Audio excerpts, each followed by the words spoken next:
Hello, Equestrian Adventuresses. So today we have our first ever live stream. So I'm here with our podcast hosts, Heather and Uta. So hi, everyone. I'm so glad to have you guys join me for the live stream today.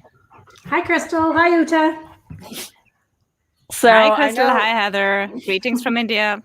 Yeah, exactly. Uta, you're in India. It's 10 o'clock at night there. Heather, you're in Canada, and it's like morning, and I'm in Germany now. So like this is a very international thing we have going on here, which is very Equestrian Adventuresses. So I love it. I'm super excited. And today's topic, peeing, peeing on the trail. This is like a serious like hashtag lady problem. You know, like this is something that it's funny because when I did this event with Adriana, and you guys also might have heard her on the podcast a few times, but I met her in Brazil, and we were doing this like 750-kilometer endurance ride in Brazil, and it's like all men and all gauchos, and here Adriana and I are like, we have to pee. So yeah, that's kind of the theme for today's discussion. We have a few people joining us as well, so if you are watching us live, please comment in the chat. Just let us know like where you are watching from. I love to hear from you guys. So yeah, okay. So I'm gonna let you guys take it away. Peeing on the trail. Well, you talk to anybody that I ride with, and they'll be like, "Oh my goodness, Heather always has to pee." And I honestly I go to the bathroom before I get on my horse, but it never fails. And I don't know if it's like tiny bladder syndrome or nervous bladder, or the movement of the horse. Yeah, like I'm like 5 minutes away, and I'm like, how is it possible that I have to pee again? Heather is joining us from Wisconsin. So hi, Heather. Oh, another Heather. Hello. Yeah. How are you? Uta, what about you? Are you like as soon as you get on, you have to go? Not really. I'm pretty good usually, but I mean, I had lots of people with me, mostly girls, but not only girls. It's not a girl problem at all. I know a lot of guys who also have the same problem. So, there's sometimes the occasional guy who has to pee every 10 minutes. Yeah, the boys could just jump off their horse and pee on the side of the road. We have a little bit of a trickier problem. So Uta, I'd love to hear, because obviously you're riding in India, and there's a lot of like male onlookers. So how do you manage that when you're out on the trail and you have to go?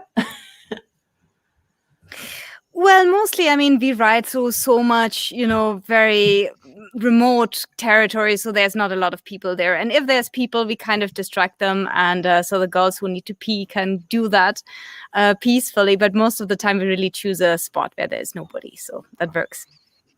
I definitely, in Brazil, we rode with these big, huge ponchos, because I kept asking the ladies, like, what do you guys do? Like, how do you go? Like, there's nowhere to hide behind. There's no bushes or trees to squat behind. And there's just all these men, and there's lots of people. You're like on a road, so there's these guys driving in their cars. And Carrie is joining us from Calgary. So hi, Carrie. And I definitely remember during the march, I asked one of the ladies, and she was like, well, you have a poncho, right? Like, if you just squat, like the poncho is kind of like a little blanket. So just try that out. I don't think I was brave enough, but that was definitely suggested to me. Heather, I don't know if you have any other tips or tricks.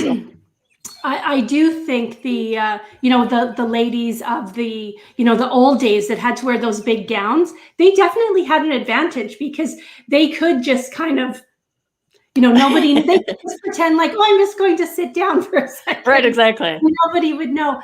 I am, I'm a nervous peer, I guess. So I try to, you've got the jacket to camouflage you, or, you are trying to hide in, that one little short bush that you can go behind, or a tree or something. But the challenge is sometimes is how, if you're by yourself, you have to hold your horse and do it without your horse wanting to walk away or come closer to you to be like, what are you doing over there? So that's always a challenge. But yeah, trying to eliminate or not drinking as much essentially before I get on.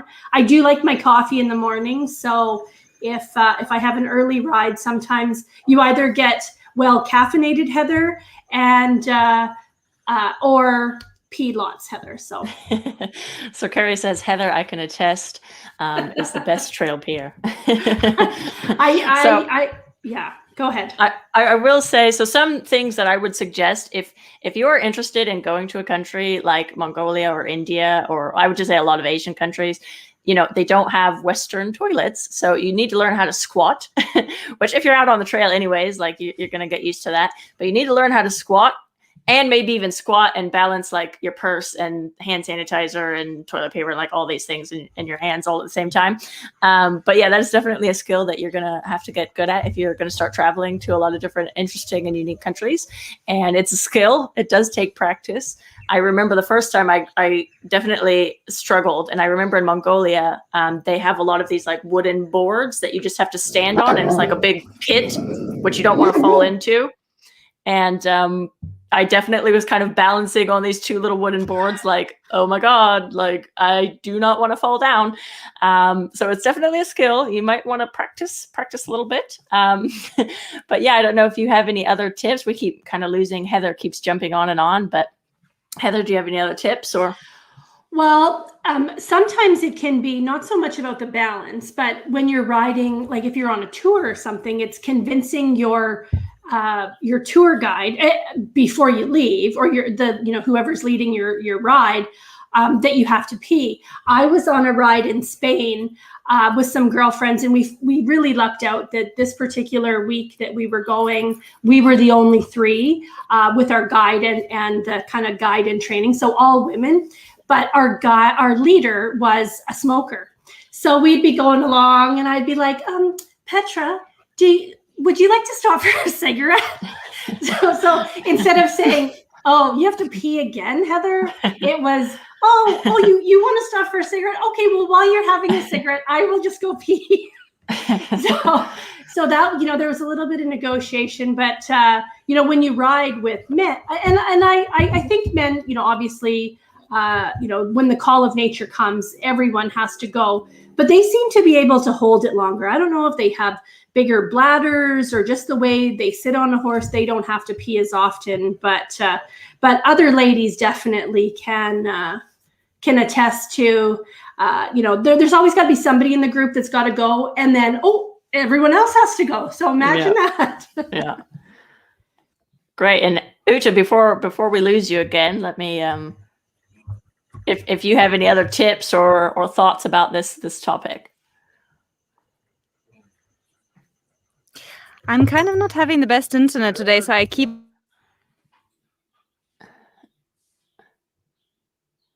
Oh, yeah. We can't hear you, Ute. So Ute is joining us from India, and the internet is definitely very wishy-washy there. So it's surprising because she is obviously our podcast host, and she obviously hides it very well during our episodes.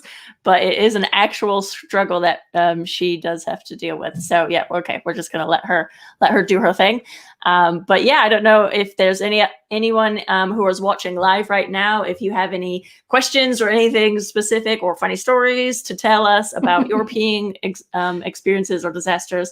But yeah, I think it's one of those things that, again, it's one of those like very women specific, as you said, like, men have to go as well, but for some reason they can just hold it so much better and longer. Absolutely. And I will say, this is another tip. If you are a male and you're tuning in and watching this, one time Christian made the mistake of, he had the GoPro on his helmet. And don't tell anyone that I'm publicly sharing this story. But anyways, he had the GoPro on and he forgot to switch it off. So I was like going through the GoPro footage. Luckily, I didn't just like throw it out on YouTube, but I was going through the GoPro footage and I was like, oh, I should probably delete that little section for him. So if you're riding and you have GoPro on, just, maybe remember to switch it off. That's definitely another thing. So one thing that I'd like to talk about is, okay, so yeah, we have to get off and go pee, but then the next thing is getting back on, because depending on where you're riding there and the size of your horse, you may need a boost, you may need a rock, you may need some extra little tools to help you get on. So any tricks on finding the perfect rock or the perfect ledge to get back on? Yeah, you know what? I guess it kind of depends on where you are as well, because like, you know, in Mongolia or in a desert, I mean, you look around and there's nothing. There was one trick that I did though when I was in Mongolia specifically, because these horses were notorious for like bouncing around and they don't want to stand still for you to get on. So I would put them in like a river, knee deep. Oh. I would put them in a river, knee deep, and you know, they would stand. Like they can't really bounce around that much, or they try once or twice and I'm like, oh, that's too much work. But yeah, I'd put them knee deep in a river and I would kind of climb my way on like a little monkey. That definitely helped. But yeah, I would say when you're out on a trail, like use the nature to your advantage. Like look for a slope, look for a hill, look for a rock. Like you said, look for a log, look for like whatever. Or suck up your pride and just ask somebody who's riding with you, like, hey, I need a boost. I need a boost. Yeah. Yeah. So Heather also says, yes, getting back on is an issue. You have a perch on. Oh my goodness.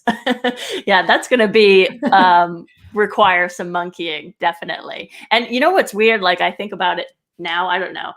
I was riding these big, huge show jumping horses all the time. And I remember I had it in my brain, like I have to know how to mount onto these horses from the ground or I can't ride them. So that was kind of a personal challenge of mine. And, you know, it does require a lot of like yoga flexibility. And I was, you know, 22 at the time. So, but yeah, you're flexible at 22. Yeah, exactly. Not at 42. No, I can't. I don't think I could manage that now. But at the time, it was like a personal challenge of mine. So that's definitely something, you know, do some yoga. And if you're in your 20s, it might work. Yeah. Yeah, you know, but it isn't just, you know, women that obviously have this issue, but I have seen all, you know, marketing companies are taking advantage of women having to pee, because I saw these socks in one of these little stores that had a picture of a horse rider with, you know, the little caption of, I have to pee again. So I would love to, well, when Uta comes back on, we should ask her about, you know, how often does she have to stop when she's out with a group of ladies? Are they, you know, do you plan your 15-minute pee breaks, or do you say, okay, we're going to stop in 30 minutes, so hold it as much as you can? Unfortunately, you can't do that, because the problem really is, I mean, if you have to go, you have to go. So most people say, okay, before the next trot, we have to stop for a pee, right? Otherwise, you know, you don't want them to pee in the pants, right? So depends really on the group. But if you have a big group of like 10, 15 people, and most of them are girls anyway, so then it's, well, at least the first 1 hour, at least twice. Okay. So you know all the spots, I guess. You have it all mapped out at this point. Kind of. Well, and I did notice one of the items that we have on on your list of must things to pack is a sarong, and that, you know, that's something easy that you can you know, throw in your saddlebags, or even use it as a scarf. So if you do need to make a temporary little bathroom stall for yourself, it is something that, you know, if you do need a little bit of privacy, because we, you know, on top of peeing on the trail, sometimes we, you know, we are all ladies. Sometimes we have our lady time that maybe we need a minute or two to deal with. So having a sarong, or, you know, or a big scarf, those kind of things are kind of handy to have while you're out on the trail. Definitely. And now that you mention it, you know, the packing list, I've just dropped a link into the chat, or you can find it in the description for the video. We have a resources section on the Equestrian Adventuress's website, and we have a whole bunch of packing lists and things. So if you want to go and check those out, those are definitely very helpful. So yeah, the sarong is on there, probably like poncho and stuff, and a whole bunch of other things which you might need. So yeah, definitely go and check out. The link is going to be somewhere there. The magic of technology, it will appear. Yeah, perfect. Okay, well, it has this has been, I think, an interesting first conversation for a live stream. We want to like kick things off, so I'm super glad that that you guys could join me today for this call, and hopefully, Uta, next week the internet will be a little bit we'll say like helpful. So yeah, I guess we'll go ahead and sign off. Thank you, everyone. I guess I have to find a good spot. Yeah, I think it's one of those things. But yeah, thank you everyone who commented. And remember, if you're watching this, after the live stream still, like let us know in the chat if you have any questions, if you're like digging our vibe and you really like these videos, like let us know what kind of topics you want to hear for next week. We're going to do these every single week. So reach out to us, let us know, email us, like whatever, we're there. So Carrie says, thank you so much. And yeah, thank you guys. And we'll go ahead and sign off now. So, all right. Bye. Bye, everyone.